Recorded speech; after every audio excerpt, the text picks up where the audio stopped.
Chapter number 11. With the intention to bring the insider practice with the parties to the global scenario and to fill the loopholes of the existing regulation as per SEBI introduced, which replace and repeal by the SEBI. तो उन्होंने insider trading का क्या दिया हुआ है, एक chart निकाला हुआ है अपन ने, वो इनसाइडर ट्रेडिंग के चार्ट को ही अपन क्या करेंगे, रिवाइज करेंगे. Now insider trading, unpublished price sensitive information. What is unpublished price sensitive information? It is a listed company. Now listed company, insider of a listed company use the unpublished price sensitive information for his own benefit, or use unpublished price sensitive information by insider for disclosing to the before it to the public, buy with the securities or sell with the securities and trading with a stock exchange. It is called as an insider trading. Now insider trading में कौन सी activity होनी चाहिए, ध्यान से देखो. आपके पास सबसे पहले अनपब्लिश्ड प्राइस सेंसिटिव इंफॉर्मेशन होना जरूरी है. अनपब्लिश्ड का मतलब ये इंफॉर्मेशन पब्लिक के पास नहीं गया हुआ है. देन ये कैसे इंफॉर्मेशन है, प्राइस सेंसिटिव इंफॉर्मेशन है, यानी इसकी वजह से आपके मार्केट के प्राइसेस बढ़ भी सकते हैं या प्राइसेस कम भी हो सकते हैं. नाउ लिस्टेड कंपनी की इंफॉर्मेशन, अनलिस्टेड कंपनी की प्राइस सेंसिटिव इंफॉर्मेशन पाना है तो भी वैसे भी ट्रेडिंग असर कुछ भी नहीं होने वाला. तो लिस्टेड कंपनी. तीसरा इनसाइडर, जिसने ये फायदा उठाया हुआ है वो व्यक्ति इनसाइडर है. Then in that situation, use of the unpublished information for own benefit. खुद के फायदे के लिए ये इंफॉर्मेशन दिया हुआ है. And use of unpublished price sensitive information by insider of a listed company before disclosing to the public. Public information होने के बाद आपने उसका फायदा उठाया, इट इज ओके, क्योंकि वो अनपब्लिश नहीं रहा, पब्लिश हो गया ना. उससे पहले आपने फायदा उठाया, और अगर आप इंसाइडर हो, आप लिस्टेड कंपनी की इंफॉर्मेशन है, price sensitive information, 3 criteria fulfil हुए, तो चेक करेंगे कि आपने सिक्योरिटीज के साथ क्या किया, इधर बाय किया है, डील किया है, then it is called as a trading as a insider. Insider के 3 की एलिमेंट होने चाहिए. पहला, सिक्योरिटीज के साथ ट्रेड करना चाहिए. दूसरा, इनसाइडर होना चाहिए. तीसरा, आपकी information unpublished price sensitive information चाहिए. इसके लिए चार्ट मैंने ऑलरेडी आपको नोटबुक में नोट डाउन करवा के दिया हुआ है. नाउ ट्रेडिंग इन सिक्योरिटीज का मतलब क्या होता है, शेयर के साथ सब्सक्राइब करना, शेयर के साथ बाय एंड सेल करना, शेयर के साथ डील करना, agree to buy sell and deal with a securities. Then this is called as what, insider trading. ये याद कर लो, subscribing, buying, selling, dealing securities, और इवन एग्री टू बाय और sell with deal with securities is called as a trading in securities. Now unpublished price sensitive information का मतलब क्या है, तो अनपब्लिश्ड प्राइस सेंसिटिव इंफॉर्मेशन, ये आपकी अनपब्लिश्ड प्राइस सेंसिटिव इंफॉर्मेशन, कौन सा, फाइनेंशियल रिजल्ट, डिविडेंड, उसके अलावा change in capital structure, then उसके अलावा merger, demerger, acquisition, delisting, disposal, expansion of business and other transaction, की मैनेजर पर्सन और material event occurring within the listing agreement. एक बार गो थ्रू करो, क्योंकि इस पे शॉर्ट नोट आ सकते हैं आपको लिखने के.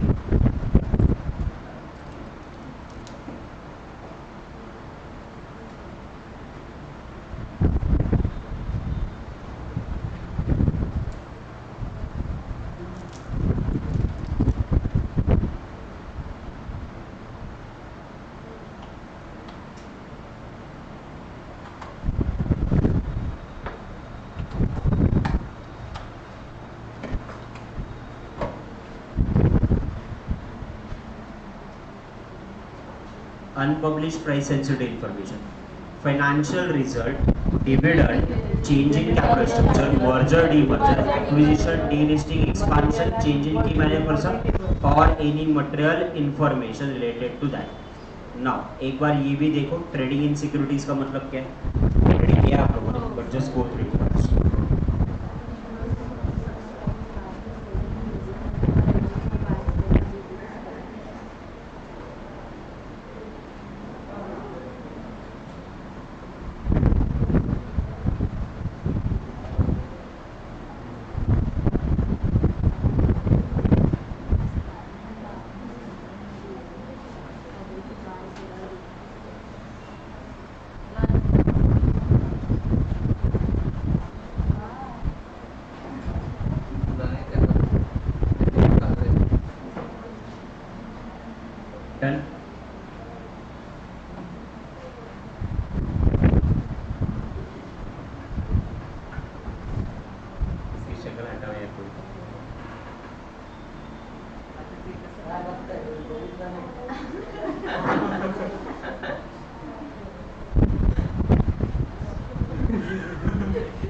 Insider means a connected person or a person having the access of unpublished price sensitive information.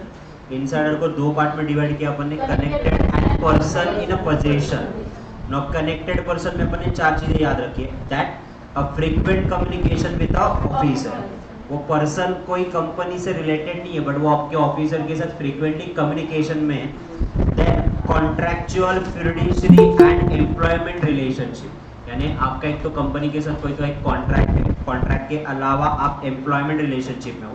Then director, officer और एम्प्लॉय ऑफ द कंपनी या hold any position including a professional और business relationship with himself, whether it is a temporary or a permanent, that allows directly or indirectly to access the information above.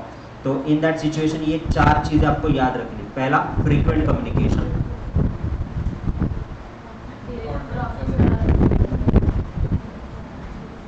frequent communication के बाद contractual या employment relationship,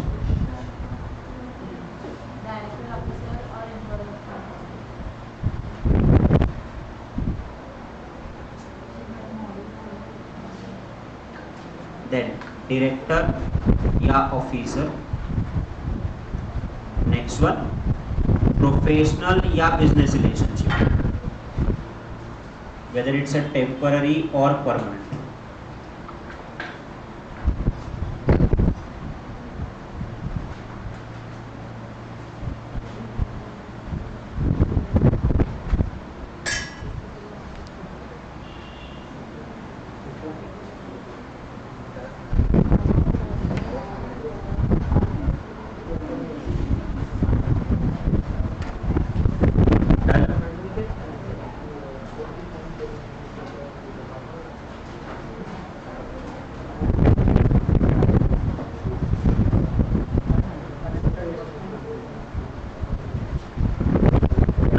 person deemed to be a connected person, आपका जो immediate relative है of the connected person. Connected person यानी ऊपर के जो चार लोग हैं इनका इमीडिएट रिलेटिव, यानी सीए जो प्रोफेशनल रिलेशनशिप है उनके रिलेटिव, डायरेक्टर, ऑफिसर, एम्प्लॉय इनके रिलेटिव, जो फ्रीक्वेंट कम्युनिकेशन ऑफिसर है उनके रिलेटिव, ये सारे कनेक्टेड पर्सन के relatives deemed to be a connected person. Holding associate and subsidiary company, इनकी holding company, associate company, subsidiary company ये भी है. Then banker of the company, उस कंपनी की बैंक. देन उसके अलावा एचयूएफ, कंसर्न, ट्रस्ट. देन उसके अलावा holding more than 10% voting power और द कैपिटल, यानी आप किसी एचयूएफ में इंटरेस्टेड हो, किसी फर्म में इंटरेस्टेड हो, उसके अलावा किसी ट्रस्ट में इंटरेस्टेड हो और उसके 10% या ज़्यादा होल्डिंग आप होल्ड करो, वही और आपका डायरेक्टर या आपका ऑफिसर एंड एम्प्लॉय एक दूसरे से इंटर रिलेटेड है. तो फॉर एग्जाम्पल मेरी कोई पार्टनरशिप फॉर्म है, ओके, जिसमें मैं पार्टनर हूँ, 1/3 पार्टनर हूँ, बराबर. मैंने शेयर नहीं लिया, मेरी पार्टनरशिप फर्म ने शेयर लिया. Deemed to be assumed to be a connected person. समझ में आ गया? तो ये चार लोग, तो अपन इसको थोड़ा सा लिटिल बिट वाइंड अप कर लेते हैं. तीन चीजें होनी चाहिए इनसाइडर ट्रेडिंग में. ट्रेडिंग इन सिक्योरिटीज, दूसरा बाय इनसाइडर और unpublished price sensitive information. Now unpublished price sensitive information financial result आपका हो सकता है, मर्जर एक्विजिशन हो सकता है, तुमने डिविडेंड दिया, पर्सन इंसॉल्वेंट हुआ, कोई मटेरियल इंफॉर्मेशन हो सकती है, की मैनेजर पर्सन हो सकता है. तो ये आपकी financial information, price sensitive information हो सकता है. ट्रेडिंग इन सिक्योरिटीज का मतलब क्या होता है? बाइंग, सेलिंग, सब्सक्राइबिंग, डीलिंग और agreement with the things. This is called as a trading in securities. Insider का मतलब क्या? दो लोग, कनेक्टेड और deemed to be a connected. इसमें चार लोग हैं, इसमें चार लोग हैं. कनेक्टेड में चार कौन सा? तो पहला फ्रीक्वेंट कम्युनिकेशन ऑफिसर, दूसरा आपका कौन सा हुआ? कॉन्ट्रैक्चुअल ऑब्लिगेशन है, एम्प्लॉय ऑफ द कंपनी. तीसरा डायरेक्टर या फिर आपके एम्प्लॉयज या ऑफिसर. और चौथा ये कौन सा है? Holding any position and a professional या बिजनेस रिलेशनशिप वेदर टेम्पररी और परमानेंट इन नेचर. नाउ बाकी डीम्ड टू बी कनेक्टेड में कौन आएंगे? कनेक्टेड पर्सन के रिलेटिव, दूसरा उनका बैंक, तीसरा होल्डिंग एसोसिएट या सब्सिडरी कंपनी, और चौथा कौन सा है, अ फर्म, एक्सचेंज, ट्रस्ट या पार्टनरशिप या एलएलपी होल्डिंग मोर देन 10%। बहुत अच्छे से याद है। ऑनलाइन वाले clear? Yes sir. Yes, so clear. Yes sir. दो फॉर्म में तो वोटिंग रेट नहीं रहेगा, that's all. Now prohibition of insider trading में अपने को क्या पढ़ना है, तो प्रोहिबिशन ऑफ इनसाइडर ट्रेडिंग में आपको पढ़ना है point number 1 procurement of the regulation, regulation number 3 पढ़ना है, रेगुलेशन नंबर 4 पढ़ना है, 5, 6, 7, 8 एंड 9। ये रेगुलेशन अगर आपने पढ़े, जिन्होंने असाइनमेंट शीट कंप्लीट की, उनके दिमाग में रेगुलेशन परफेक्ट बैठे हुए हैं, भूलने का सवाल ही नहीं। आप रेगुलेशन करो, ये चैप्टर खत्म है आपका, उसमें कुछ भी नहीं। रेगुलेशन के भी चार्ट मैंने ऑलरेडी आपको निकाल के दिए। रेगुलेशन नंबर 3, रेगुलेशन नंबर 3 क्या करना प्रोहिबिटेड है और क्या करना अलाउडेड है।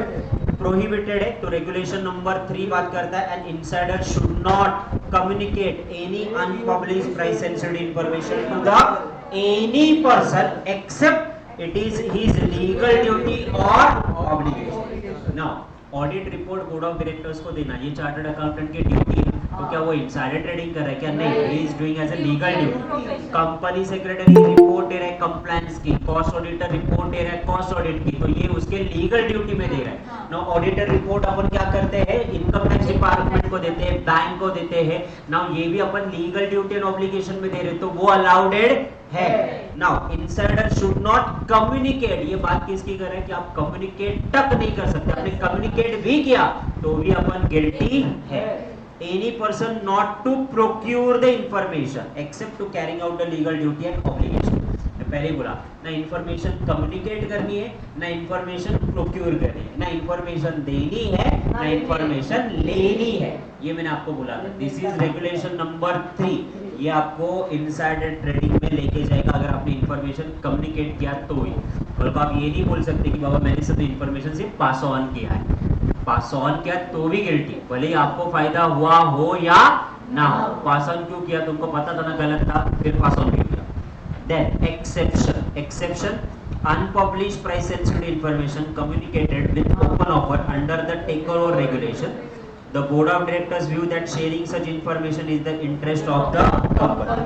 टेकओवर कोर्स चैप्टर नंबर 6 में आपका आएगा टेकओवर कोर्स। कंपनी को तो टेक ओवर कर रहा, मर्ज कर रहा, एक्वायर्ड कर रहा, अमल कमिट कर रहा, तो उनको मेरी कंपनी की जानकारी देनी जरूरी है। नाउ अब वो जानकारी दे रहे क्यों, क्योंकि हम कंपनी मर्ज होने वाले, टेक ओवर होने वाले, तो it is in the interest of the investor only, so that's why वो information allowed. Then if the proposed transaction does not entail 1 crore, that board of directors view that sharing of such information is in the best interest of the company and board of directors shall disseminate that unpublished information at least 2 trading days prior to the proposed transaction।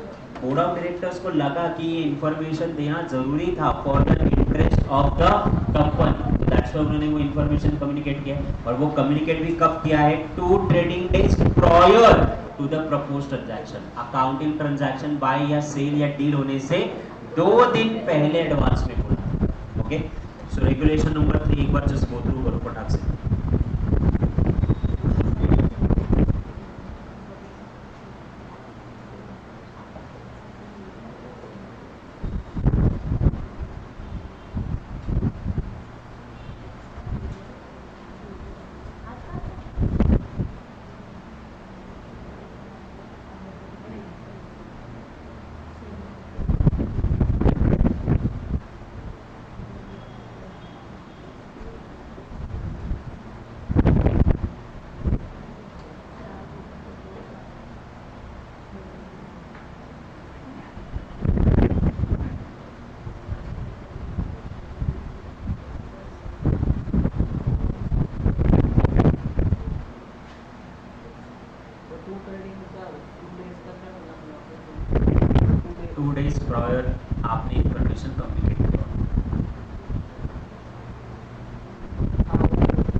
Regulation number 4,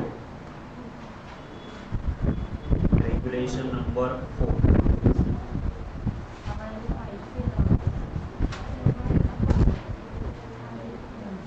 okay. Regulation number 4 क्या कहता है कि आपको trade करना क्या है, prohibited है। Last वाले में रेगुलेशन 3 क्या कह रहा था कि आपको कम्युनिकेट करना मना है, यहाँ पे ट्रेडिंग करना मना है। नाउ ट्रेडिंग, अगर आपने रेगुलेशन 5 के तहत अगर ट्रेडिंग प्लान दिया तो आप ट्रेड कर सकते हो, तो ये प्रोहिबिटेड नहीं, ये एक्सेप्शन में आता है, ये आपको अलाउड है। नाउ आपके जो मार्केट के इन्वेस्टर है, इन लोगों ने इन्वेस्ट किया हुआ है और बोथ पार्टीज के पास आपकी unpublished price sensitive information available नहीं थी, तो that is fair trading. Then उसके अलावा आपका जो व्यक्ति इन्वेस्ट कर रहा है वो व्यक्ति, और उसके अलावा जो व्यक्ति ने बेसिकली जिसके पास अनपब्लिश प्राइस सेंसिटिव इंफॉर्मेशन था वो व्यक्ति, ये दोनों अलग अलग है, एक दूसरे के साथ अगर इन्होंने कम्युनिकेट नहीं किया तो trading is also considered to be valid. तो रेगुलेशन नंबर 3 कहता है कम्युनिकेट नहीं करना है, ना इंफॉर्मेशन लेनी है ना इंफॉर्मेशन देनी है। नो, रेगुलेशन नंबर 4 कहता है कि आपको ट्रेड नहीं करना है। ट्रेड नहीं करना है इसका मतलब ना सब्सक्राइब करना है, ना बाय करना है, ना सेल करना है, ना इवन एग्री करना है बाय और सेल और deal with securities.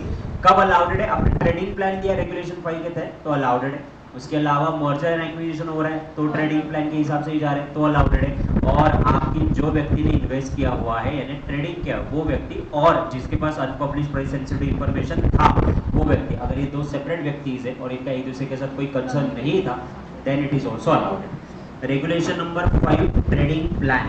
If the insider want to trade in securities of the company which possess unpublished price sensitive information is required to submit a trading plan in advance to the compliance for his approval. Following are the important compliances related to the plan. If the insider want to trade in securities of the company which possess unpublished price sensitive information. Now trading plan क्या है? तो trading plan आपको सबसे पहले देना किसको है? Compliance officer को आपको ट्रेडिंग प्लान देना है और उसको सारी चीजें क्या करनी है? डिस्क्लोज करनी है to the stock exchange. Trading plan कितने दिन का होना चाहिए? मिनिमम 12 मंथ्स का होना चाहिए।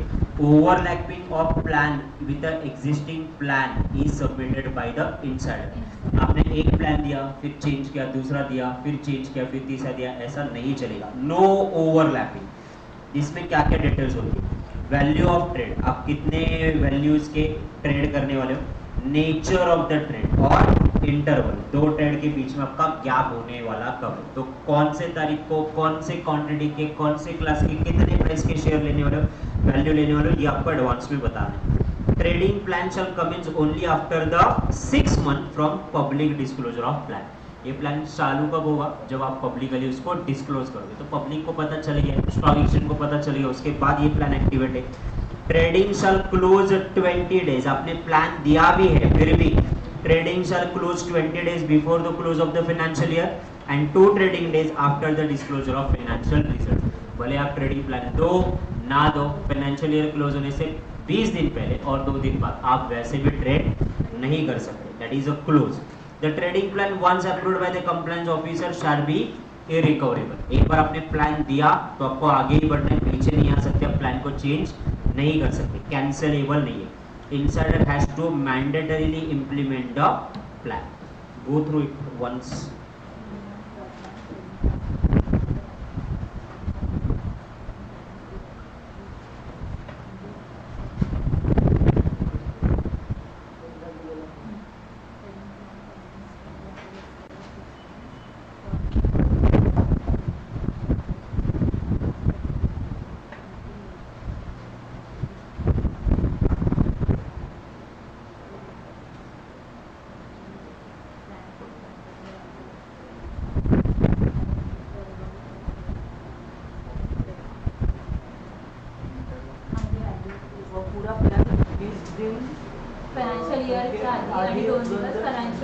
प्लान देने के बावजूद भी ट्रेड नहीं कर सकते, ट्रेडिंग इज क्लोज।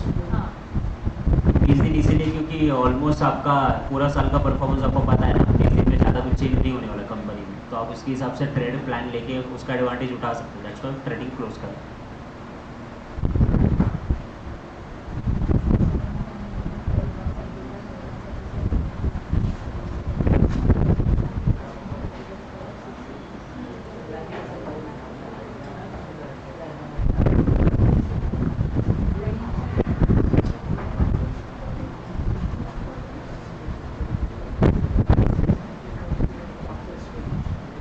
Done?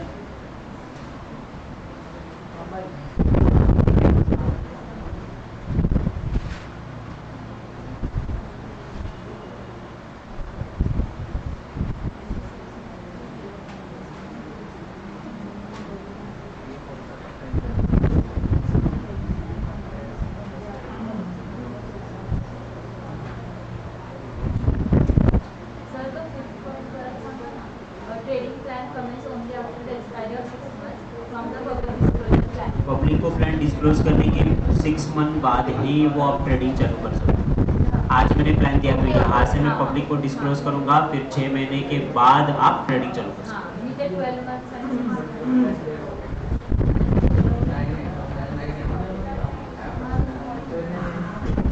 कौन सा?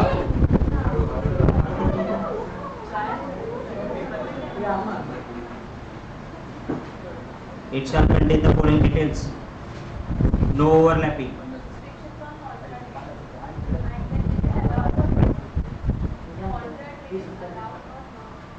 कौन सा trade? Contra trade is allowed or not? Contra trade is allowed. After the 6 months from the expiry. काय करताय? हे काय ते हृदय होई हसीना सारखे मी बोलत नाही जा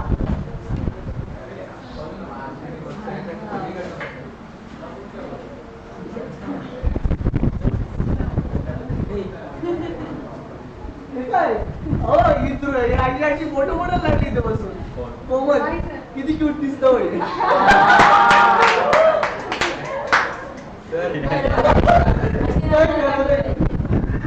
किती मोठे बोलले का तुम्ही? हा. एक पण नाही बोलत तुझ्यामुळे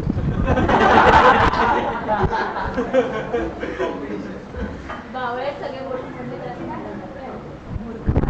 चार चार बोल हा, मग मी त्यांचं जास्त मोठं बोलली तर काय असतं? नजर लागली. आणि हो, नजर लागते का नाही लागत? लागली लागली. नाही लागली होती. हो. अरे नाही माहिती, सो आय जस्ट अंडरस्टँड. हा, ती अशी मी ओव्हर. हा, तेच ते. चलो revise once 3 regulation. Regulation number 3, regulation number 4, regulation number 5. Communication regulation number 3, trading के बारे में रेगुलेशन नंबर 4, ट्रेडिंग प्लान के बारे में regulation number 5. Trading plan recoverable कि irrecoverable? Irrecoverable. Now trading plan minimum कितने दिन का होना है? 12 मंथ्स का होना चाहिए. नाउ ये कंप्लायंस ऑफिसर ने अप्रूव करने के बाद ही ट्रेड कर सकते हैं, उसके बिना नहीं. पब्लिक डिस्क्लोजर नहीं कर सकते. 6 मंथ के अंदर पब्लिक डिस्क्लोजर करना जरूरी है. आपने ट्रेडिंग प्लान दिया है, फिर भी 20 days prior close and 2 days after the close of the financial trading allowed. Trading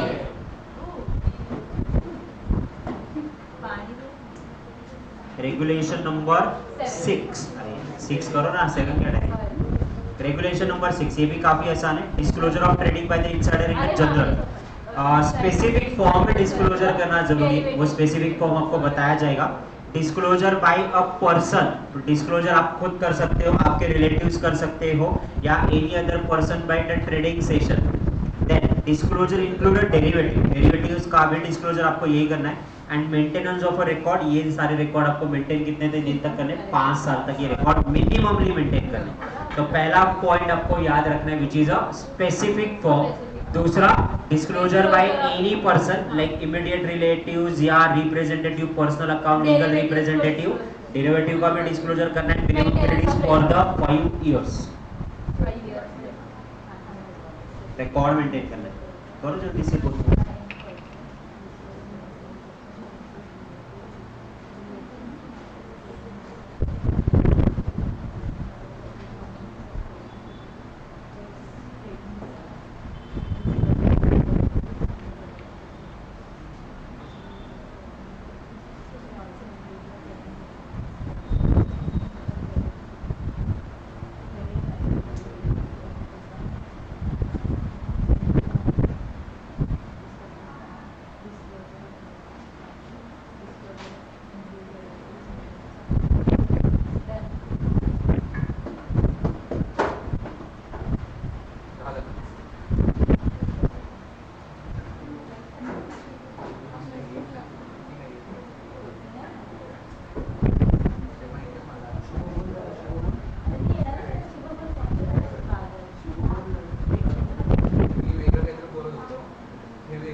requirement. Disclosure requirement में आपके कुछ इनिशियल डिस्क्लोजर है, देन एक कुछ कंटिन्यूस डिस्क्लोजर है और एक कुछ आपको इवेंट वाइज देने connected person.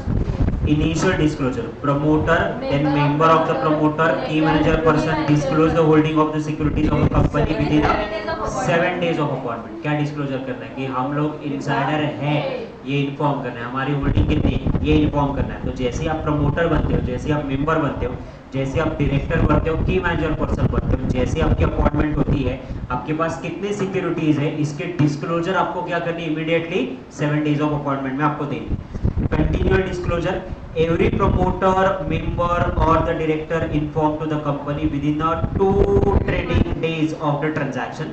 If any one of the calendar year trade should be 10 lakh or more, inform within 2 trading days.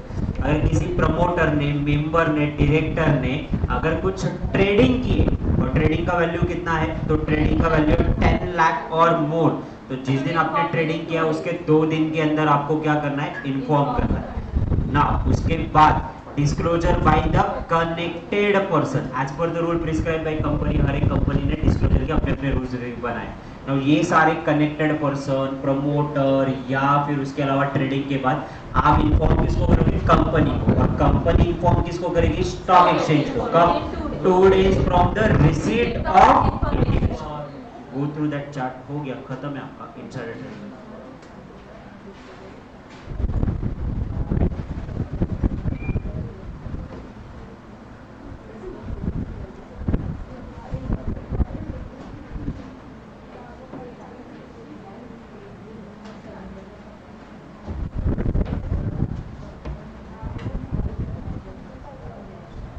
Class के बाद क्या प्लान है?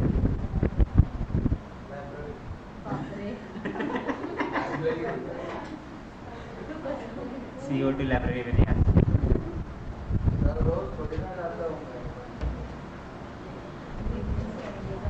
अच्छा, रोज अलग अलग जगह जाते।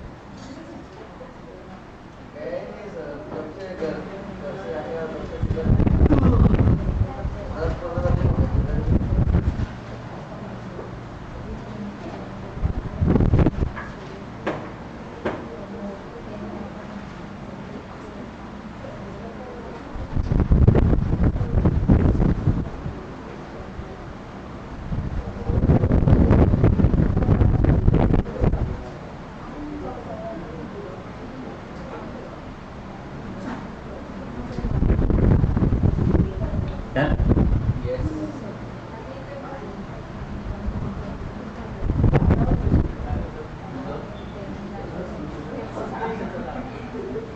मॉड्यूल पे आ जाओ।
चलो ध्यान रखो की डेफिनेशंस। कंप्लायंस ऑफिसर, आपका कंप्लायंस ऑफिसर कौन है?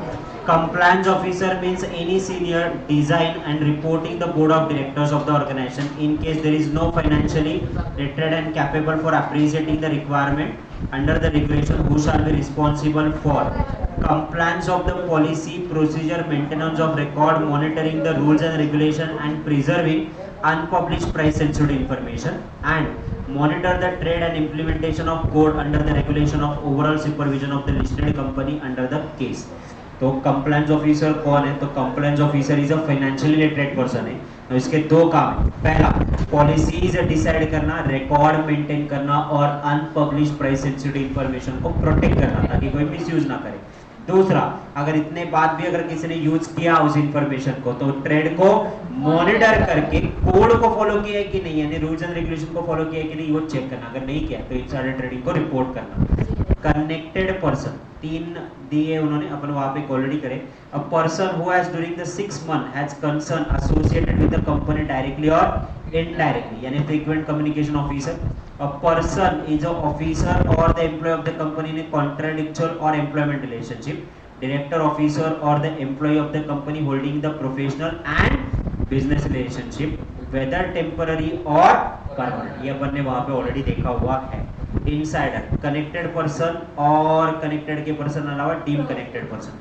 टीम कनेक्टेड का डेफिनेशन उन्होंने वाइडर किया। अपन ने चार ही कवर करे थे, कौन सा? बैंकर कवर किया था, फॉर्म कवर किया था, इन्होंने उसको सेपरेट करा हुआ है।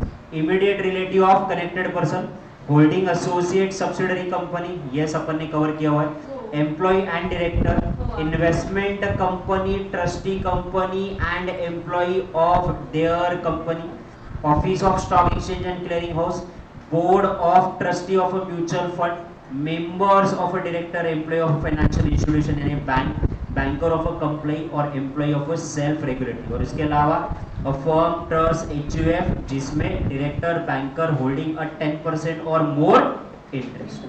immediate relative में भी कौन कौन आता है जरा ध्यान से देखो। immediate relative में आता है आपका spouse, parent, siblings, child or the spouse, any of the person who is financially dependent and consultant। If the spouse is financially independent person, do not consult with the insider. Taking a trading decision is that spouse is exempt from the definition of immediate relative. तो वो तो presume ही आएगा ना spouse, but obviously relative person में आएगा। ये एक बार go through करो।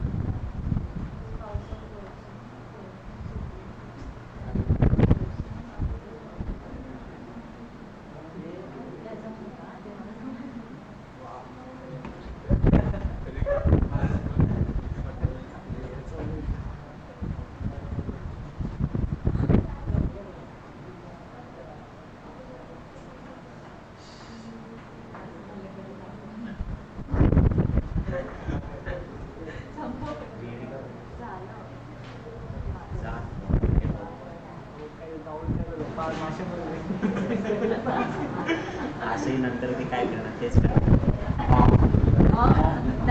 Subscribing, buying, selling, dealing and agreeing with the security and buy, sell, deal with the security is called as a trading. Unpublished price sensitive information, financial result, dividend, change in capital structure, merger, demerger and change in key manager person अपन देख चुके। Now regulation number 3 इन्होंने भी chart में निकाल के दिया, copy कर लेना। Then communication of unpublished information price sensitive by the insider and no person try to procure the information except अगर ये इंफॉर्मेशन आपने कम्युनिकेट की on a professional capacity, confidentiality agreement का क्लॉज आपने किया है, best interest of the company आपने communicate किया हुआ है, then it is allowed. Next one, regulation number 4, restriction on trading. A trading is a possession of unpublished price sensitive information. No insider trade while in a possession of unpublished price sensitive information. Connected person established that they are not in a possession of unpublished price sensitive information. दो चीजें, आप insider नहीं हो, आपने trade किया कोई problem नहीं। आप इंसाइडर हो बट आपने ट्रेडिंग नहीं किया तो भी कोई प्रॉब्लम नहीं। आप इंसाइडर हो बट आपने ट्रेड किया, जब ट्रेड किया तब आपके पास वो इंफॉर्मेशन नहीं था तो भी कोई प्रॉब्लम नहीं। सो ये ध्यान से देखो, no insider to trade while unpublished information. उनके पास अगर अनपब्लिश इंफॉर्मेशन है तो वो ट्रेड करेंगे क्या? नहीं। And connected person they are not in a possess of unpublished information, उनके पास इंफॉर्मेशन था ही। एक्सेप्शन कौन सा? Individual who has possession of unpublished price information is different from individual taking the traded decision. मैंने पहले ही बोला, जो व्यक्ति ने डिसीजन लिया है ट्रेडिंग का और जिसके पास इंफॉर्मेशन है, ये दो अलग अलग लोग हैं। Appropriate and adequate plan place ensure that regulation is not violated and no unpublished price sensitive information communicated by individual to another individual, there is no such evidences.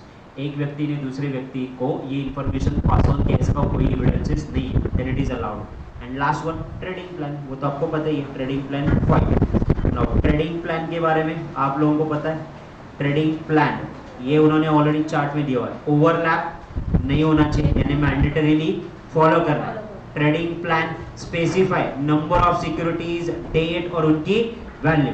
Trading plan जो है ये not trading of securities entitled to the 20 days prior and 2 days after. Trading plan is reasonable period आपका 2 result के बीच में होना चाहिए। Then compliance officer को अपन क्या करेंगे, नोटिफाई करेंगे। देन ये प्लान स्टार्ट होगा after 6 months from the public disclosure. ये प्लान को अपन रिवोक नहीं कर सकते हैं, और ये प्लान कितने दिन का रहेगा, 12 months का रहेगा। ये सारी चीजें अपन ऑलरेडी कर चुके। देन डिस्क्लोजर, डिस्क्लोजर वापस वही initial disclosure, promoter, member, group की मैनेजर, पर्सन, इनको डिस्क्लोजर देना है 7 दिन के अंदर, और ये आगे कंपनी डिस्क्लोज कितने दिनों के अंदर करेगी, 2 दिन के अंदर। Continual disclosure, the every promoter, manager, group designated person dispose of with in 2 trading working days. कब, जब आपके ट्रांजैक्शन की वैल्यू 10 लाख और 10 लाख के ऊपर। देन ये कंपनी आगे इंटीमेट करने के बाद 2 दिन में आगे जाके कंटिन्यू हो जाएगा, यानी आप कंपनी को कम्युनिकेट करो, कंपनी आगे स्टॉक एक्सचेंज को कम्युनिकेट करेगी। अदर डिस्क्लोजर वो अपनी अपनी कंपनी रूल्स एंड रेगुलेशन के हिसाब से डिसाइड करेगी। ओके, डिस्क्लोजर का chart done. Now the last one, code of fair disclosure, regulation number 8 and regulation number 9। Now regulation number 8, code of fair disclosure. Now the code prescribe that the principle of fair disclosure, किसको fair disclosure माना जाएगा, and minimum standard code as prescribed. Prompt public disclosure, a price sensitive information that impact a discovery no sooner than credible and concrete information being older being generally available. जितना जल्दी हो सके उतनी information को disclose करो। Uniform and universal dissemination, सबको एक ही जगह पे सारी इंफॉर्मेशन लिख देना। सिलेक्टेड ग्रुप या सिलेक्टेड पर्सन को इंफॉर्मेशन नहीं देना। 1 at a time, press conference लो, न्यूज मीडिया में लो, बट एट अ टाइम सबको इंफॉर्मेशन मिलनी चाहिए, नॉट सिलेक्टेड पर्सन। नाउ ये इंफॉर्मेशन आपके chief executive investor relation officer को भी आपको देनी है। Appropriate and fair response to the queries, अगर मार्केट में कोई अगर रूमर्स वगैरह चल रहा है तो इन दैट सिचुएशन वो रूमर्स को क्या करना है, एंटरटेन नहीं करना है। फिलहाल के लिए अगर आईटी सेक्टर देखोगे तो पिछले 2 दिन से आईटी सेक्टर में पूरी वाट लगी हुई है। द थिंग इज दैट हम लोग एक्सपेक्ट कर रहे थे कि आईटी सेक्टर बूम करेगा, बट इसमें हो रहा है कि जितने भी आईटी सेक्टर्स में कंपनी में काम करने वाले आईटी एम्प्लॉइज है, 25% एम्प्लॉइज कंपनी छोड़ के चले जा रहे हैं। द रीजन इज इनकी इंक्रीमेंट नहीं हो रही, हाइक नहीं हो रही। Because of that reason company की परफॉर्मेंस पे, रिजल्ट पे असर गिर रहा है। तो हम लोगों ने जो इन्फोसिस का कंपनी का शेयर 1800 का था, आज 1600 पे आ चुका है। दैट्स कंपनी बुरी है just because of one negative information की एम्प्लॉय छोड़ के चले जा रहे हैं। अब एम्प्लॉय छोड़ के चले जा रहे हैं तो थिंग इज दैट उनको हाइक नहीं मिल रहा है। ये आईटी एम्प्लॉयज है, ये स्टार्टअप में जा सकते हैं, स्टार्टअप में उनको एक्सपोजर ज़्यादा मिल रहा है as compare to job. That's why they are giving. इसका मतलब ये नहीं कि कंपनी बुरी है, उल्टा दिस इज द अपॉर्चुनिटी, यहाँ पे इन्वेस्ट कर लो, आपको मिनिमम 15% रिटर्न तो ऐसे भी मिल जाएगा। ये 1600 का 1800 तक जाएगा ही जाएगा। तो ensure that analyst and research personal best practice to make a record trading and need not basis. तो ये आपके डिस्क्लोजर्स है फेयर वाले। अच्छा, क्वेश्चन आंसर पे आ जाओ।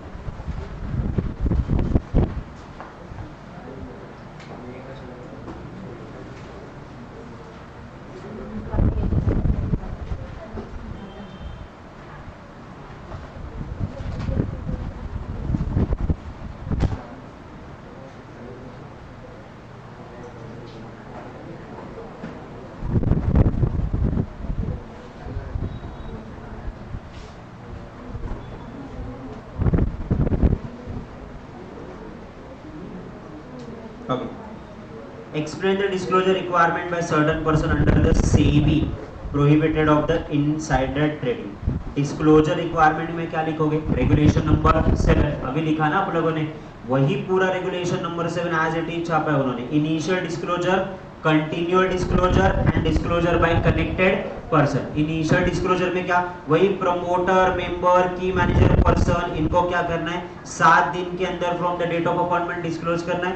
देन इन्होंने ट्रेड किया तो 2 ट्रेडिंग डेज के अंदर 10 लाख के ऊपर इन्फॉर्म करना है, और this is the rule prescribe by the company. ये क्वेश्चन आया था 2009 में for the 4 mark direct question. Distinguish between insider and a connected person, दोनों में डिस्टिंग्विश क्या है? तो एज इट इज कुछ मेजर डिस्टिंग्विश नहीं है। नाउ कनेक्टेड पर्सन ये आपका रिलेटेड पर्सन है, insider person definitely related person. तो इनसाइडर में उन्होंने क्या किया, 2 लोग व्यक्ति बनाए, connected person and person having a information. और कनेक्टेड पर्सन में उन्होंने डेफिनेशन दिया है, कौन सा? Deemed connected and connected. लिख सकते हो ना वहां पे, 4 total 8। Then Chinese wall policy, आपकी इनसाइडर इंफॉर्मेशन को प्रोटेक्ट करने के लिए there is a policy called Chinese wall policy. इसका शॉर्ट नोट मैंने क्लास में यानी आपके नोटबुक में लिखवा के दिया हुआ है, चेक करो एक बार। अनपब्लिश प्राइस सेंसिटिव इंफॉर्मेशन क्या होगा? 2011 में 4 मार्क के लिए पूछा था। Result, dividend, capital structure, merger, की मैनेजर, पर्सन, ये आपका है। चाइनीज वॉल पॉलिसी लिख के दिया है, मॉड्यूल में डिस्कस किया, ऐसे क्या करें? लिख के दिया मेरे को याद है, चाइनीज वॉल पॉलिसी। आपण ते डिस्कस लिहिलं नव्हतं। तो ठीक है ना, फिर यहाँ पे है ही ना आपका answer readymade, writing it down again, यहाँ तो है ही।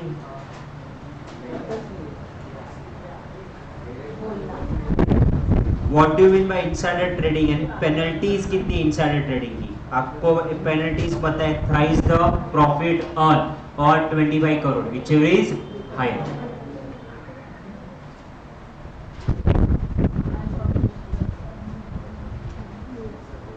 ओके, नाउ नीचे की कौन सी इंफॉर्मेशन प्राइस सेंसिटिव इंफॉर्मेशन है? ये पूछा था आपको 2013 में for the 4 mark. Insider trading में सीईओ ऑफ द कंपनी जो है met with accident and hospitalise, ये प्राइस सेंसिटिव इंफॉर्मेशन है। हाँ नहीं ना, प्राइस सेंसिटिव थोड़ी, सीईओ टपक रहा तो दूसरा आएगा, इतना क्या। Intended declaration of right share in future, future में राइट शेयर इशू कर। Yes, RBI increase the repo rate 25%। RBI सबके रेट बढ़ा रहे हैं, थोड़ी ना तुमको प्रायोरिटी दे रही है। The company going to have another plant in Rudrapur and Uttarakhand. Then उसके अलावा chairman of the company submitted his resignation to board of directors under the protest for selling the particular brand to the another brand. हाँ yes, बस यही बोलना आपको। Then again the short note, 4 mark के लिए 2014 में पूछा गया था, अनपब्लिश प्राइस सेंसिटिव इंफॉर्मेशन का मतलब क्या? वही result, dividend, change in capital structure, merger, change in की मैनेजर, पर्सन। देन 9 नंबर का question, a company specify the trading period of its own securities. Own securities आपको ट्रेडिंग प्लान देना पड़ेगा ना, और ट्रेडिंग प्लान देने के बाद रेगुलेशंस को कंप्लाई करेंगे। तो ओन सिक्योरिटीज के साथ पहला दोनों रेगुलेशन बताना पड़ेगा, रेगुलेशन नंबर 4 भी बताना पड़ेगा और 5 भी बताना पड़ेगा। 4 ट्रेडिंग नहीं कर सकते, दूसरा कब कर सकते? जब 2 व्यक्ति अलग अलग है, मर्जर एक्विजिशन चल रहा है या फिर ट्रेडिंग प्लान है, तो ही डील आउट कर सकते हैं।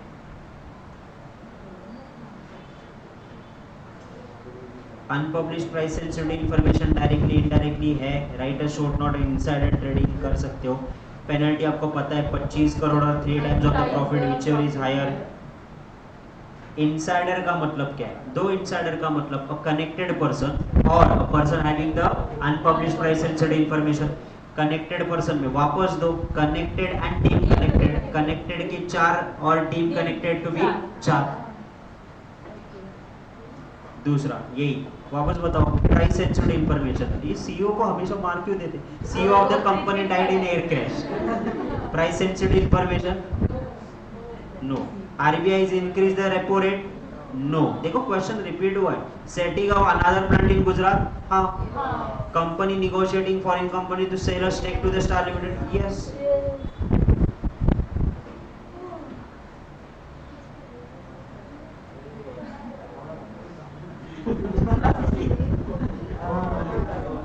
क्वेश्चन नंबर 18 पे आ जाओ। trading plan is an exception general rule that an insider not traded in an unpublished price sensitive information. Or the trading plan once made cannot be revoked. True or false? Yes, trading plan एक बार दे दिया तो revoke नहीं कर सकते. तो पूरी रामायण लिखो वहाँ पे. Regulation number 5. Trading plan under the SEBI state the requirement. Requirement 12 महीने का होना चाहिए. कंप्लायंस ऑफिसर ने अप्रूव करना चाहिए. रिवोक नहीं कर सकते, ओवरलैप नहीं कर सकते. 20 दिन पहले 2 दिन बाद नहीं चलेगा. पब्लिक डिस्क्लोजर के बाद ही ट्रेड कर सकते हैं. ट्रेड का क्वांटम, टाइम पीरियड ये बताना जरूरी. ये इंफॉर्मेशन आपको लिखनी है.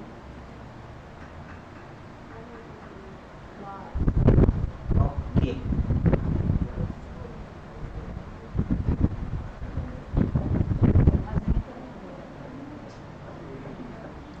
यही है, इतना ही है. तो इसके क्वेश्चन आंसर करोगे.